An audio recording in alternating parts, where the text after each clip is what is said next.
പരിശുദ്ധ ദൈവമാതാവിൻ്റെ വണക്കമാസം 9-ാം തീയതി പരിശുദ്ധ കന്യകയുടെ വിവാഹം. പ്രാർത്ഥന.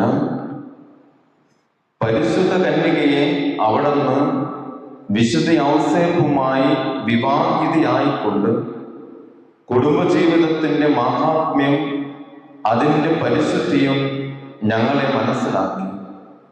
ഞങ്ങളുടെ ക്രിസ്തീയ കുടുംബങ്ങൾ നസ്രത്തിലെ തിരുക്കുടുംബത്തിൻ്റെ പ്രതീകങ്ങളായി തീരുന്നതിനുള്ള അനുഗ്രഹം ഞങ്ങൾക്ക് നൽകണമേ. വിവാഹ ജീവിതം വിശുദ്ധിക്കുള്ള ഒരു ആഹ്വാനമാണെന്ന് മനസ്സിലാക്കി ഇന്നത്തെ ദമ്പതികൾ അവരുടെ വൈവാഹിക ജീവിതത്തെ പൗത്രീകരിക്കട്ടെ. കുടുംബങ്ങളിൽ സമാധാനവും സേവന സന്നദ്ധതയും പുലർത്തട്ടെ. ഞങ്ങളുടെ ഭൗമിക ജീവിതം സ്വർഗീയ ജീവിതത്തിൻ്റെ മുന്നാസ്വാദനമാക്കി തീർക്കുവാൻ ആവശ്യമായ അനുഗ്രഹങ്ങൾ ഞങ്ങൾക്ക് പ്രാപിച്ചു തരണമേ. അങ്ങ് തന്നെ ക്രിസ്തീയ കുടുംബങ്ങളിൽ രാജ്ഞിയായി ഭരണം നടത്തണമെന്നും ഞങ്ങൾ പ്രാർത്ഥിക്കുന്നു. ആമേൻ. സുഹൃത ജപം.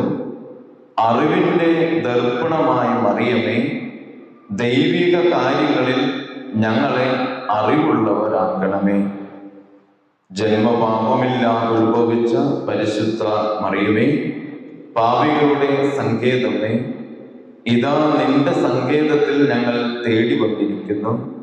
ഞങ്ങളുടെ മേൽ അലിവായിരുന്നു ഞങ്ങൾക്ക് വേണ്ടി നിന്റെ തിരുക്കുമാരനോട് പ്രാർത്ഥിച്ചു കൊള്ളണമേ.